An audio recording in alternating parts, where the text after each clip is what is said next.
अस्सलाम वालेकुम नाज़रीन, सियासत टीवी के प्राइम टाइम में आप सबका तहे दिल से इस्तकबाल है। मैं हूं फरजान अहमद। सबसे पहले पेश है प्राइम टाइम की हेडलाइंस। तेलंगाना में SIR 3 अगस्त तक रहेगा जारी। नया शेड्यूल जारी। अवाम को एनुमरेशन फॉर्म दाखिल करने मजीद सहूलत। लापरवाही न की जाए, BLO के पास जमा कराएं फॉर्म्स। इलेक्शन कमीशन की हिदायत। आदिलाबाद में cement corporation of India plant की बहाली के मुतालबे पर मरकज़ रजामंद। तेलंगाना हुकूमत इक़दामात करे, साबिक़ा रियासती वज़ीर KTR का मुतालबा। अमेरिका की रियासत यूटा के एक मशहूर शॉपिंग मॉल में हैदराबादी मुस्लिम नौजवान पर चाकू से जानलेवा हमला। हुकूमत हिंद मुदाखलत करे, MBT लीडर अमजदुल्ला खान खालिद की अपील। पार्लियामेंट इजलास में मुल्क के तमाम अहम इशूज़ को उठाएंगे। अयोध्या, चंदा चोरी, पेपर और दीगर तमाम मसाइल पर बहस ज़रूरी। कांग्रेस लीडर जयराम रमेश का बयान। नीट पेपर लीक के खिलाफ जंतर मंतर पर गैर मुअय्यना मुद्दत की भूख हड़ताल पर बैठे समाजी कारकुन। सोनम की सेहत की रोज़ाना निगरानी की जाए, दिल्ली हाई कोर्ट की हिदायत। मेरी हड़ताल ख़त्म करने से क्या मरकज़ी हुकूमत मान लेगी मुतालिबात, सोनम का सवाल। अमेरिका ने ईरान के खिलाफ हमलों की नई लहर शुरू की। जवाब में तेहरान ने खलीज में अमरीकी तनसीबात को बनाया हमलों का निशाना। और अमेरिका और ईरान के दरमियान बढ़ती कशीदगी पर गहरी फिक्रमंदी। UN secretary general Antonio Guterres के तर्जुमान स्टीफन डुजार्क ने जारी किया बयान। हेडलाइंस आपने देखी और पेश है खबरों की तफसीलात। शुरुआत करेंगे तेलंगाना की खबरों से। इलेक्शन कमीशन ऑफ इंडिया ने रियासत तेलंगाना में जारी SIR मुहिम के हवाले से अहम ऐलान करते हुए नया और तफसीली शेड्यूल जारी कर दिया। अहदेदारों के मुताबिक फील्ड सतह पर जारी घर घर सर्वे के अमल में वोटर्स की सहूलत के पेश नज़र तोसी 3 अगस्त तक कर दी गई। इलेक्शन कमीशन के नए अहकामात के मुताबिक तेलंगाना में एनुमरेशन फॉर्म्स की वसूली का मुकम्मल होने के बाद 10 अगस्त को सरकारी तौर पर मुसवदा ड्राफ्ट वोटर लिस्ट जारी होगी। इस लिस्ट के जरिए शहरी जाँच कर सकेंगे कि क्या उनका नाम इलेक्शन फहरिस्त में दुरुस्त तफसीलात के साथ शामिल है या नहीं। डिजिटलाइजेशन और ख़ानदानी तस्दीक मुकम्मल होने के बाद इलेक्शन कमीशन ऑफ इंडिया की जानिब से 12 अक्टूबर को ख़तई वोटर लिस्ट जारी होगी। इलेक्शन कमीशन हुकाम ने तेलंगाना के तमाम शहरियों से अपील की कि वो नए शेड्यूल से फ़ायदा उठाएँ और 3 अगस्त तक अपने मुताल्लिक़ा BLO को एनुमरेशन फॉर्म जमा करवाते हुए अपना वोटर कार्ड बरकरार रखने में ताउन करें। तेलंगाना में जारी SIR और रेवंत हुकूमत की जानिब से अवाम के लिए अदम एतमाद के हवाले से सियासत टीवी के नुमाइंदे फरमान और फ़हीम अंसारी ने हैदराबाद के लोगों से बातचीत की। आइए देखते हैं लोगों का ये तासुर। क्या नाम है आपका? मेरा नाम N राजेश है। फुल नेम मेरा नौकट राजेश बोलते हैं। मैं ये मुरलीधर बाग पारदीवाड़े में रहता हूँ। ये हमारा फुल एड्रेस है नामपल्ली केयर हॉस्पिटल, मुरलीधर बाग पारदीवाड़ा बोलते हैं इसको। यहाँ पर SRI का जो काम हुआ, SRI का ये जो काम हुआ बहुत ही बढ़िया हुआ। 100% हमारे 120 हाउसेस है यहाँ डबल बेडरूम के। यहाँ पूरों का 100% तो सक्सेस होगा। एक 5-6 जने हैं, 10-12 आदमी हैं, वो भी आ रहे हो DO आके डेली आके देख रहे। जो बाहर थोड़े गाँव को गए तो है वो लोगों को दिक्कत नहीं होना बोल के हम लोग फोन भी करे, वो लोग आ रहे। आने के बाद में कल परसों के दिन वो भी क्लोज होगा। 100% सक्सेस हुआ। और ये जो गवर्नमेंट ये काम कर रही ना, कांग्रेस गवर्नमेंट बिल्कुल बढ़िया कर रही, 100% सक्सेस है। और साथ ही साथ मैं ये गवर्नमेंट से एक रिक्वेस्ट करना चाह रहा हूँ, जैसा TRS गवर्नमेंट जैसा डबल बेडरूम बना के दिए हर जगह पे, तो आप हमारे हेमंत रेड्डी साहब जो काम कर रहे हैं उन्होंने भी बढ़िया काम कर रहे हैं। जो डबल बेडरूम बना रहे, जो 5 लाख का स्कीम देके MRO IDO को देके वो जो सक्सेसफुल कर रहे हैं उन्होंने, वो भी गरीबों को बेनिफिट मिल रहा। और साथ ही साथ गवर्नमेंट से एक छोटा सा रिक्वेस्ट है CM साहब से, जो हामी कर रहे हैं, हामी करने के बाद में 1 लाख 2 लाख 3 लाख 4 लाख 5 लाख ऐसा गवर्नमेंट 3 ईयर हुआ, 2 साल हो रहा बेनिफिट के यहाँ से। गवर्नमेंट पब्लिक उनको नहीं पूछे, उनको CM बनने के बाद में अपडेट होना था। अभी खाली बोलने के राजा नहीं होना साहब, पब्लिक को कुछ करने के आवाज से नहीं होना, पब्लिक को फायदा करने के आवाज से। देखो साहब, ये हमारा रिक्वेस्ट है। प्लीज हेमंत रेड्डी साहब को मैं ये बयान, ये स्टेटमेंट क्यों दे रहा हूँ कि आप जबरदस्ती ये स्कीम को लाया गया 1,50,000, 2 लाख 3 लाख 4 लाख 5 लाख। प्लीज ये खाली बोल के पब्लिक को खुश रखो करो कानून को। जो आप राजा है वो राजा को हामी करे तो वो काम सक्सेस करके बताओ सर। ये आपका डिग्निटी हाउसिंग है, जी। ये आपको फॉर्मर सरकार ने पहले की सरकार ने इस पे ये आपको बना कर दिया। बिल्कुल टीआरएस गवर्नमेंट ने बना दिया। गवर्नमेंट ने दिया। क्या इस सरकार से आपको जो सहयोग चाहिए, जो मदद चाहिए, जो राशन का हो गया सारा, वो सारी मदद मिल रही है प्रॉपर? जो राशन तो मिल रहा है सर, अभी 2 महीने पहले 3 महीने का भी राशन दिया, राशन के बारे में कोई कंप्लेंट नहीं है।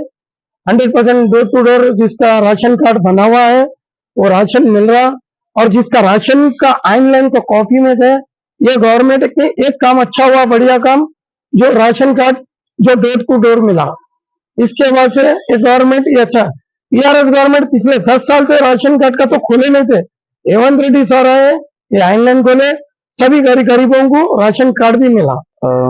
नाजरीन, एसआईआर और गरीबों से जुड़े या फिर डिग्निटी बिलो डिग्निटी लोगों से जुड़े मामले या उनके रोजमर्रा की जिंदगी में जो परेशानियां हो रही हैं या फिर जिन चीजों से वो जूझ रहे हैं, वो बात जानने के लिए हम मुरलीधर बाग डिग्निटी हाउसिंग पे आके पहुंचे और यहाँ पर लोगों से जानना चाहा कि एसआईआर के फॉर्म्स क्या उन्होंने फिलअप कर लिए या फिर कोई दिक्कतें तो नहीं आ रही उनको एसआईआर फॉर्म फिलअप करने में। तो उनका कहना है कि सरकार की तरफ से कड़े इंतजाम किए गए हैं, बहुत अच्छा इंतजाम किया गया है, जिससे उन्हें कोई दिक्कत नहीं महसूस हुई। डॉक्यूमेंटेशन करने में, कोई फॉर्म फिलअप करने में उन्हें कोई दिक्कत महसूस नहीं हुई। बाकी जो 2-4 लोग रह चुके हैं उनका भी आइंदा 1-2 दिन में वो फॉर्म फिलअप कर देंगे। बाकी सरकार की तरफ से जो वादे हैं जो पूरे नहीं हो पा रहे हैं, उस पर उनके कई सवाल थे। कैमरामैन फहीम अंसारी के साथ सैयद फरमान अतीक, सियासत टीवी। एमएलए लक्ष्मीकांत राव ने दफ्तर सियासत पहुंचकर न्यूज़ एडिटर जनाब आमिर अली खान से मुलाकात की। इस मौके पर आमिर अली खान ने एमएलए को दफ्तर सियासत में जारी मुख्तलिफ फराही इक़दामात से भी वाकिफ़ करवाया और एसआईआर हेल्प डेस्क का भी तफसीली मुआयना करवाया। आदिलाबाद में cement corporation of India plant की बहाली के मुतालबे में शिद्दत लाते हुए पार्टी के वर्किंग सदर केटीआर की क़यादत में बीआरएस के वफद ने नई दिल्ली में मरकजी भारी सनत के वजीर एच डी कुमारस्वामी से मुलाकात की। पार्टी ने कहा कि मरकजी वजीर ने मुतालबे का मुस्बित जवाब दिया और प्लांट को दोबारा खोलने के लिए हर तरह की तायद का यकीन दिलाया। मीटिंग के बाद मीडिया से बातचीत में केटीआर ने कहा कि कुमारस्वामी ने मुतालबे का मुस्बित जवाब दिया और इशारा दिया कि मरकज़ प्लांट को बहाल करने के हक़ में है। ताहम मरकजी वजीर ने जोर दिया कि बहाली के लिए तेलंगाना हुकूमत की जानिब से फौरी ताउन की ज़रूरत है, जिसमें मुराद पावर सब्सिडी और दीगर इक़दामात की तजावीज़ भी शामिल है। When we were in government in Telangana from 2014 until 2023, we have revived number of SICK industries in the state of Telangana. One such SICK unit, which was set up in Adilabad district, which is a rural area in Telangana, was called the Cement Corporation of India, which was set up in the early 1980s. Unfortunately, the unit fell sick. At one point of time, there were almost 6,000 people getting employment directly and indirectly from this plant. But it's truly unfortunate that despite the best efforts of our government in the past, despite giving a very generous offer to revive this industry, the NDA government did not respond back then. But today, after meeting Sri H.D. Kumaraswamy, our hopes have revived.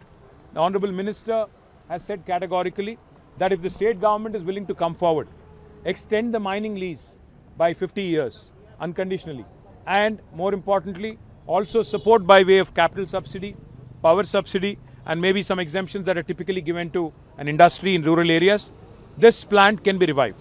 Our hopes have been revived. We are hopeful that with state government stepping forward, coming forward, this plant can be revived in the hinterland of Telangana in Adilabad, and we are certainly hopeful that our fight along with the CCI Joint Action Committee here, which has been fighting for the last 4 years, their efforts will yield fruit and hopefully the plant will be opened soon. If that does not happen, we'll continue to exert pressure on the state government, we'll continue to mount pressure through people. सिंगारेरी में काम करने वालों के साथ इंसाफ का मुतालबा करते हुए साबिक़ एमएलसी कविता ने बयान जारी किया। उन्होंने कहा कि तेलंगाना हुकूमत सिंगारेरी में मेडिकल बोर्ड पर वाज़ेह बयान जारी करे। कविता ने भी कहा कि हुकूमत की लापरवाही की सूरत में हम 20 तारीख से गैर मुअय्यना मुद्दत की हड़ताल शुरू करेंगे। అనుకున్నా కూడా ఆ అవకాశం ఉండాలని చెప్పి నేను చాలా బలంగా నమ్ముతా ఉన్నాను. ఇప్పుడు గెలిచినటువంటి సంఘాలు డిపెండెంట్ ఎంప్లాయ్మెంట్ని గంగలు కలుపుతున్నారు. మెడికల్ బోర్డు పెట్టకపోయినా అడుగుతలేరు.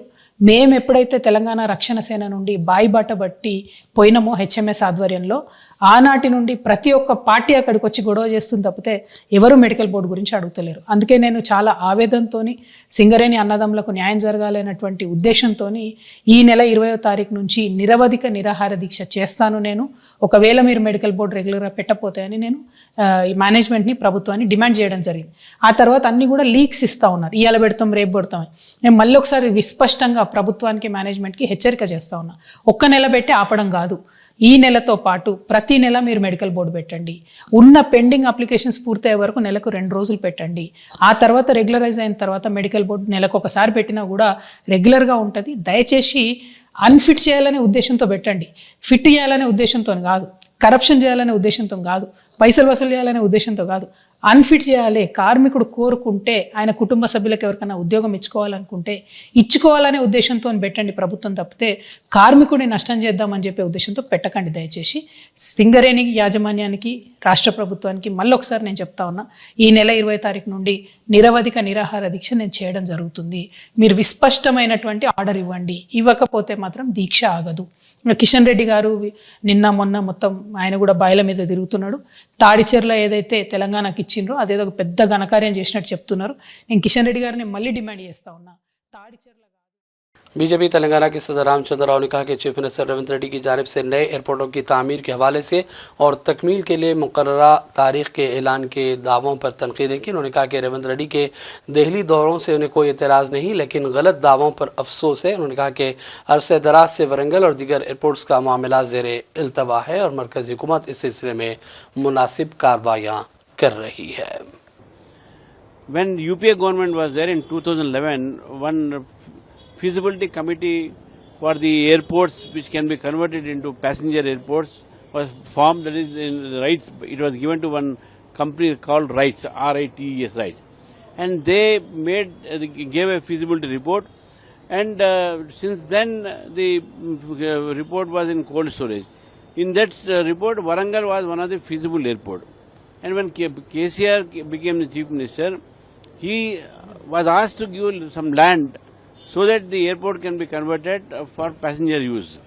But he did not care about it, and then he tried to make politics out of it. Now, because of Sri Narendra Modi's policy like Udan and other connectivity policies, the airports have increased in the country, and today there are, in these 12 years, more than 75 airports have now come to, they have been constructed in the country. Earlier, since the UPA government and before that Congress government, for the past 65 years, only 70 airports were there. And today we have more than 150 airports. So this is a big leap in the airports construction. So therefore, this airport construction, which is going to happen at Warangal, the credit goes to Sri Narendra Modi ji, because it was his policy that today airports are increasing, and the state government has to take all necessary procedural steps like acquisition of lands and other things, so that, and moreover, the Warangal airport was delayed for 2 reasons. One was that Hyderabad International Airport Limited and Airports Authority of India, they had an agreement that within 150 kilometers of radius, no new airport should come. And because of Modi, after Modi came, that particular barrier was relaxed through a concession agreement. And now the airports can be constructed there, leaving alone this particular provision in the clause. अमेरिकी रियासत Utah के shopping mall में एक हैदराबादी मुस्लिम नौजवान पर चाकू से जानलेवा हमला हुआ। स्टॉल पर काम करने वाले सैयद सोहेल नामी नौजवान पर 48 साल पीटर माइकल लार्सन ने हमला किया। इस वहशान हमले में सैयद सोहेल के जिस्म पर तकरीबन 15-16 मरतबा चाकू के वार किए गए। बताया गया कि मुलजिम पहले सोहेल के पास गया और उससे पूछा कि वो कहाँ से आया। सोहेल ने बताया कि वो हिंदुस्तान से है और उसका नाम सोहेल है। उसके बाद मुलजिम ने पूछा कि क्या तुम मुसलमान हो। सोहेल के हाँ कहने पर मुलजिम ने फ़ौरन चाकू निकाला और अंधाधुन हमला कर दिया, जिसमें वो शदीद ज़ख्मी है। मुलजिम ने पुलिस को बताया कि उसने मजहब की बुनियाद पर हमला किया और उसका मकसद मुसलमानों को कत्ल करना था।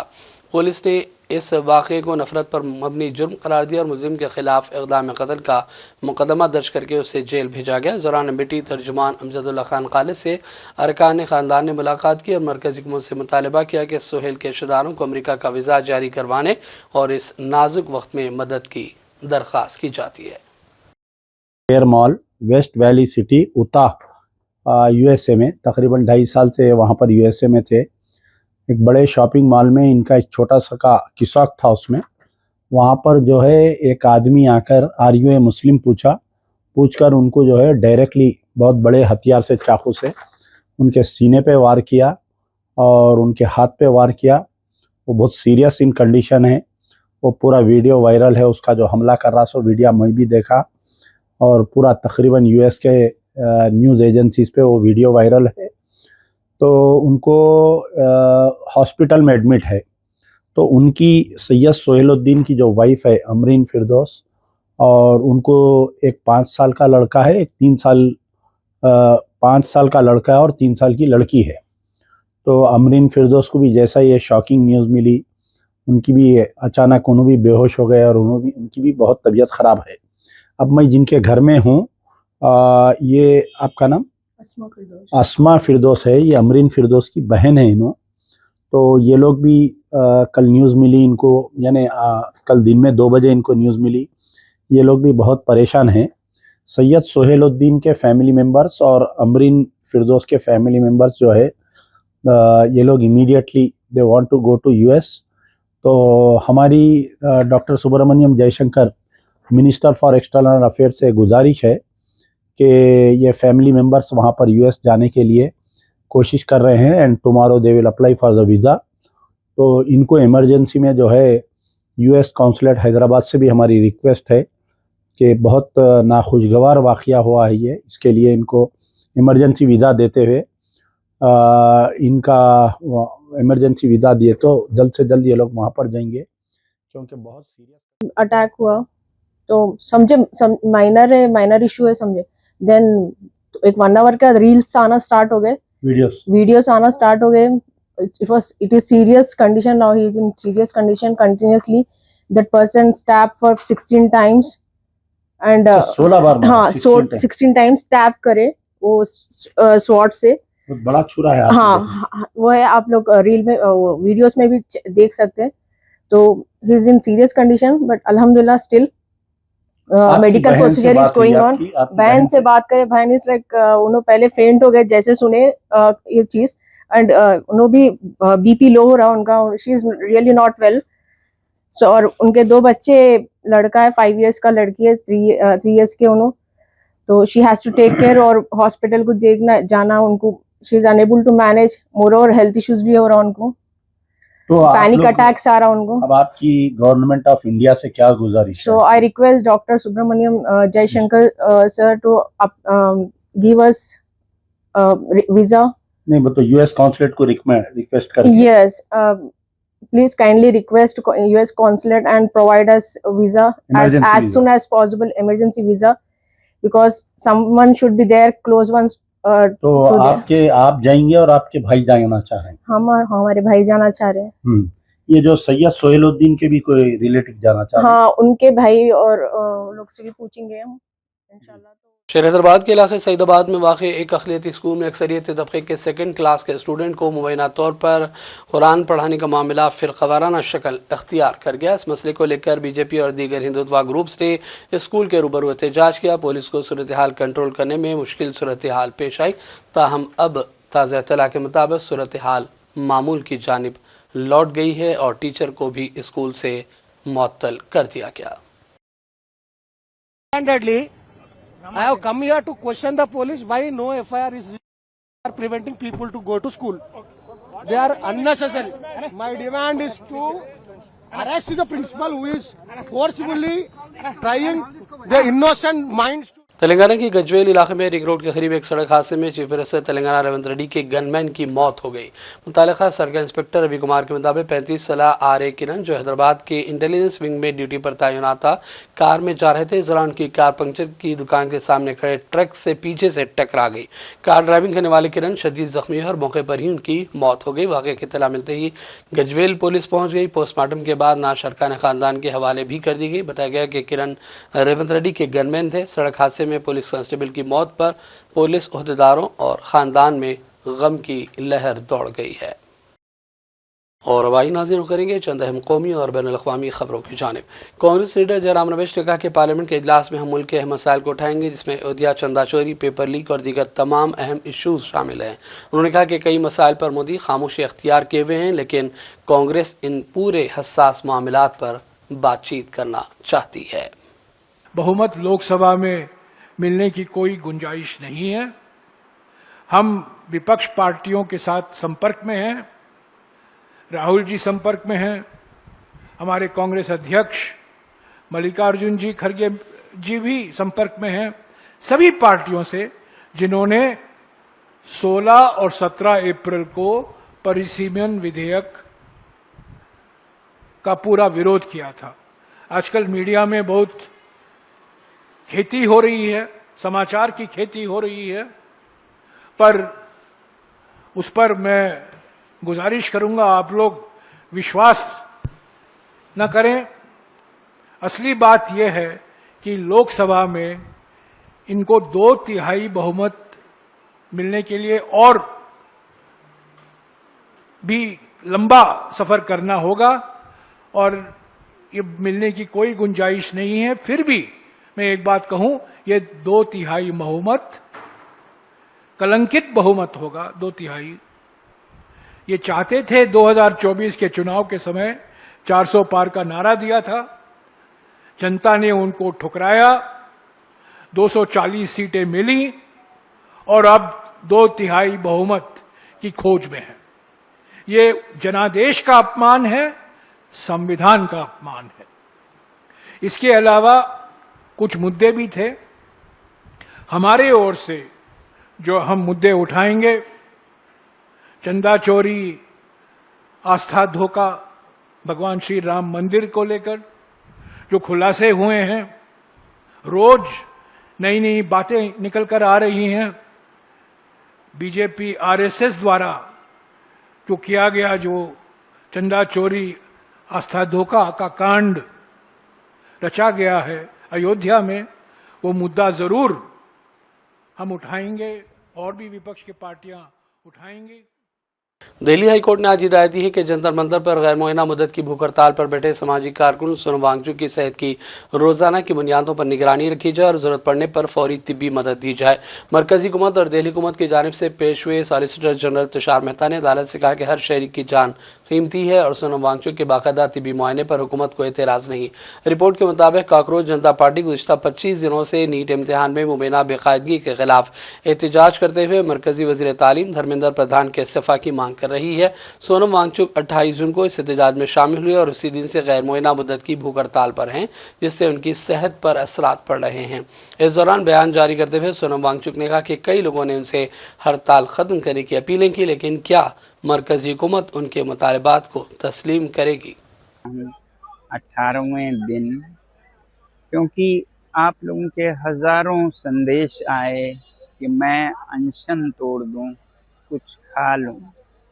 बड़े बुजुर्ग नेतागण आकर मुझे कोई प्यार से, कोई गुस्से में बोल रहे हैं और कुछ ने तो अदालत से अपील की है कि सरकार मुझे ज़बरदस्ती खाना खिलवाएं। दो बातें हैं, पहला तो अगर मैं खा भी लूं तो उससे क्या बदलेगा और क्या संदेश जाएगा? सरकार को तो यही संदेश जाएगा कि जवाबदेही की ज़रूरत नहीं है, वो बैठ जाते हैं, वो चले जाते हैं। और दूसरी बात, मेरी हालत कुछ ऐसी भी नहीं है कि मैं 2-4 दिन में मर जाऊं। बहुत सारे मेडिकल टेस्ट होते रहे हैं, रिजल्ट्स काफ़ी नॉर्मल है 18 दिन के अनशन के लिए। आज ईसीजी भी हुआ, बुरा नहीं है, तो इसलिए मैं अभी कई दिन चल सकता हूँ। हाँ, कमज़ोरी है, मेरे मसल्स ख़त्म हो रहे हैं, मगर मेरा दिल और कोर अभी भी ठीक चल रहा है। तो इसलिए सिर्फ अनशन तोड़ने को कहने के बजाय मैं आप लोगों से विनती करूंगा कि आप भी एक छोटा कदम उठाएं।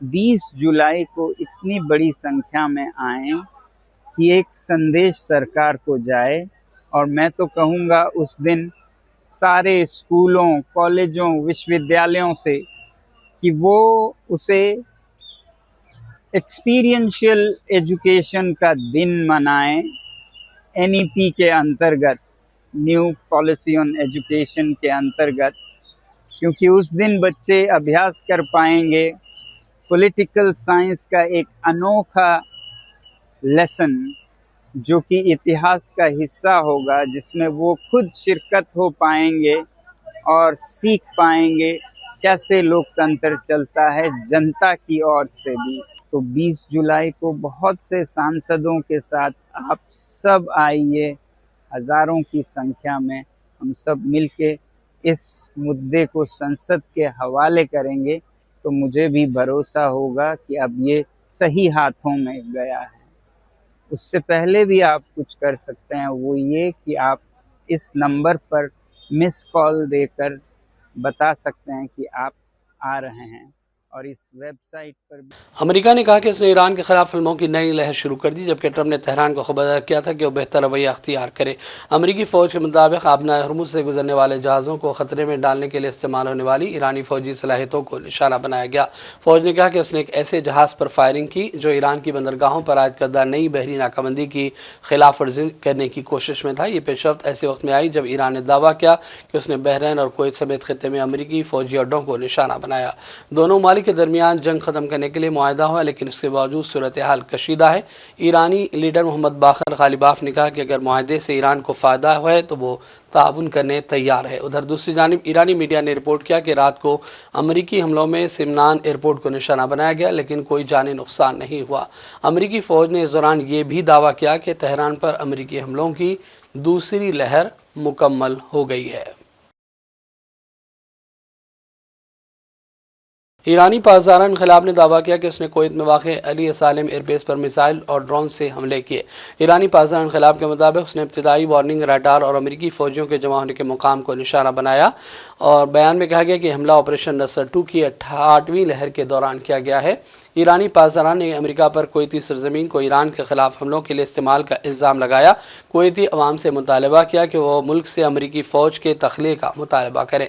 दूसरी जानिब कुवैत ने कहा कि ईरान की जानिब से दागे गए 4 क्रूज़ मिसाइलें और 21 ड्रोन को तबाह किया गया। कुवैत की वज़ारत ख़ारजा ने बयान में कहा कि ईरानी जारहियत से कई अहम ठिकानों को नुकसान पहुँचा, लेकिन कोई ज़ख्मी नहीं। दूसरी जानिब इराक़ के शहर इरबिल में भी अमेरिकी कौंसल खाने के करीब ड्रोन मार गिराया गया। बहरीन में भी सायरनों की आवाज़ें सुनाई दी गई। और इस दौरान अक़वाम मुत्तहिदा के सेक्रेटरी जनरल एंटोनियो गुटेरेस के तर्जुमान स्टीफन दुजार्क ने अमेरिका और ईरान के दरमियान बढ़ती कशीदगी पर गहरी फिक्र का इजहार किया। बयान में उन्होंने खबरदार किया कि अगर सूरत हाल दोबारा मुकम्मल जंग की जानिब जाती है तो उसकी कीमत आम शहरियों को चुकाना पड़ेगा। स्टीफन दुजार्क के मुताबिक मुकम्मल और बड़े पैमाने की जंग शहरी आबादी के लिए नाकाबिल बर्दाश्त नतीजे लाएगी। उन्होंने कहा कि ऐसे किसी भी तनाज़े के असरात सिर्फ खित्ते तक महदूद नहीं रहते, बल्कि बैनुल-अक़वामी अमन व सलामती और आलमी मईशत पर भी इसके तबाहकुन असरात पड़ सकते हैं। और अब आखिर में हेडलाइंस पर डालेंगे एक और नज़र। तेलंगाना में SIR 3 अगस्त तक रहेगा जारी, नया शेड्यूल जारी, आवाम को एनुमरेशन फॉर्म दाखिल करने मजीद सहूलत, लापरवाही न की जाए, BLO के पास जमा कराएं फॉर्म, इलेक्शन कमीशन की हिदायत। आदिलाबाद में cement corporation of India plant की बहाली के मुतालबे पर मरकज़ रजामंद, तेलंगाना हुकूमत इक़दामात करे, साबिक़ा रियासती वज़ीर KTR का मुतालबा। अमेरिका की रियासत यूटा के एक मशहूर शॉपिंग मॉल में हैदराबादी मुस्लिम नौजवान पर चाकू से जानलेवा हमला, हुकूमत हिंद मुदाखलत करे, MBT लीडर अमजदुल्ला खान खालिद की अपील। पार्लियामेंट इजलास में मुल्क के तमाम अहम इशूज़ को उठाएंगे, अयोध्या, चंदा चोरी, वेपरलिक और दीगर तमाम मसाइल पर बहस ज़रूरी, कांग्रेस लीडर जयराम रमेश का बयान। नीट पेपर लीक के खिलाफ जंतर मंतर पर गैर मुअय्यना मुद्दत की भूख हड़ताल पर बैठे समाजी कारकुन, सोनम की सेहत की रोज़ाना निगरानी की जाए, दिल्ली हाई कोर्ट की हिदायत। मेरे हड़ताल ख़त्म करने से क्या मरकज़ी हुकूमत मान लेगी मुतालिबात, सोनम का सवाल। अमेरिका ने ईरान के खिलाफ हमलों की नई लहर शुरू की, जवाब में तेहरान ने खलीज में अमेरिकी तनसीबात को बनाया हमलों का निशाना। और अमेरिका और ईरान के दरमियान बढ़ती कशीदगी पर गहरी फिक्रमंदी, UN secretary general Antonio Guterres के तर्जुमान स्टीफन दुजार्क ने जारी किया बयान। प्राइम टाइम का सिलसिला फ़िलहाल यही ख़त्म करते हैं। मोहम्मद फरजान अहमद को पूरी टीम के साथ इजाज़त दें। देखते रहिए सियासत TV। अल्लाह हाफ़िज़।